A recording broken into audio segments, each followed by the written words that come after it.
আসসালামু আলাইকুম। সবাইকে আমন্ত্রণ জানিয়ে আজকের ভিডিও শুরু করছি। আশা করি তোমরা সবাই ভালো আছো, আমিও ভালো আছি। আজকের রেসিপি ব্রোকলি দিয়ে মাছ রান্না। তো চলো ভিডিওটি শুরু করা যাক। বাবা একটা সুপার মার্কেট থেকে 3টা ব্রোকলি এনেছিল। তো আমাদের বাসায় ব্রোকলি দিয়েই মাছ রান্নাটা অনেকেই পছন্দ করে, সবাই বলতে গেলে। তাই ভাবলাম তোমাদের সাথেও এই ব্রোকলি দিয়ে মাছ রান্নার রেসিপিটা শেয়ার করা যাক। ব্রোকলিগুলো কেটে নিয়ে ভালোভাবে ধুয়ে নেওয়া হয়েছে।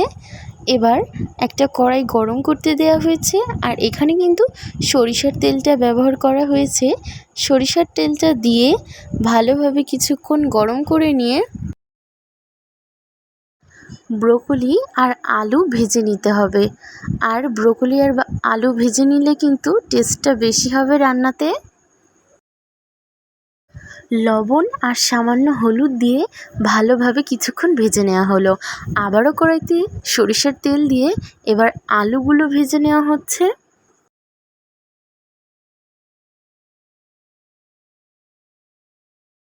আলুগুলো সেম প্রসেসে ব্রোকলির মতো লবণ আর সামান্য পরিমাণে হলুদ দিয়ে ভেজে নিতে হবে। ভেজে নেওয়া হয়ে গেলে একটা প্লেটে এগুলো তুলে নিতে হবে। ওই কড়াইতেই আরেকটু তেল দিয়ে কুচনো পেঁয়াজ আর মরিচ দিয়ে ভালোভাবে কিছুক্ষণ ভেজে নিতে হবে। আর এর মধ্যে কিন্তু একটু লবণও দেওয়া হয়েছে, যাতে পেঁয়াজটা ভালোভাবে ভাজা হয়ে যায়।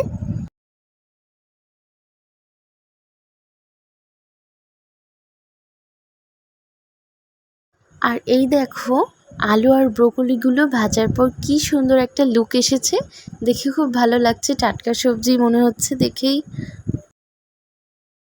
এবার ওই ভেজে রাখা পেঁয়াজ মরিচের মধ্যে রসুন বাটা আর আরেকটু পেঁয়াজ বাটা দেওয়া হয়েছে, দিয়ে ভালোভাবে মশলাটাকে কষিয়ে নিতে হবে। ও আর এর সঙ্গে কিন্তু জিরা বাটাও দেওয়া হয়েছে। ভালোভাবে কিছুক্ষণ পেঁয়াজ মরিচ ভাজা ভাজা করে নিয়ে এর মধ্যে পানি অ্যাড করে দিতে হবে।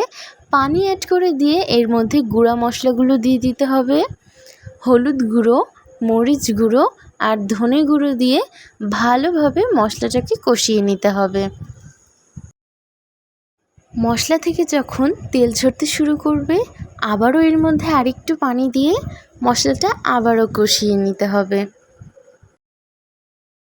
আরও বেশ খানিকক্ষণ কষিয়ে নেওয়ার পর এর মধ্যে ভেজে রাখা ব্রোকলি আর আলু দিয়ে ভালোভাবে মশলার সাথে মিশিয়ে নিতে হবে। মশলাটার সাথে সবজিগুলো কিছুক্ষণ ভালোভাবে কষিয়ে নেওয়ার পর এ পর্যায়ে মাছগুলো ভেজে নিতে হবে। একটা ফ্রাই প্যানে তেল গরম করতে দিয়ে এর মধ্যে একে একে মাছগুলো দিতে হবে।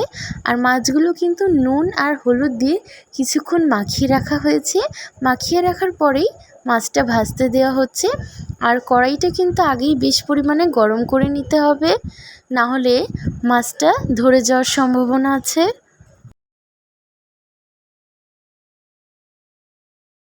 কিছু সময় নিয়ে এপিট ওপিট গোল্ডেন কালার করে ভেজে নিলেই তৈরি হয়ে যাবে মাছ ভাজি।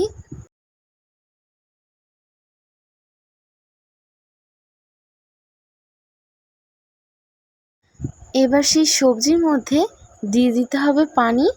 পানি দিয়ে বেশ কিছুক্ষণ বলক তুলে নেওয়ার পর তারপরে এর মধ্যে একে একে মাছগুলো দিয়ে কিছুক্ষণ ফুটিয়ে নেওয়ার পর রান্নার শেষের দিকে ভাজা জিরা গুঁড়ো দিয়ে দিতে হবে।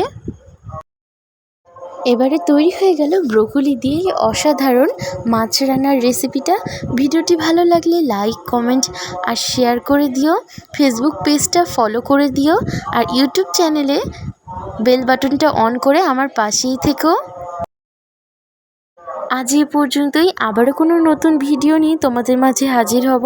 সবাই ভালো থেকো, সুস্থ থেকো। আল্লাহ হাফেজ।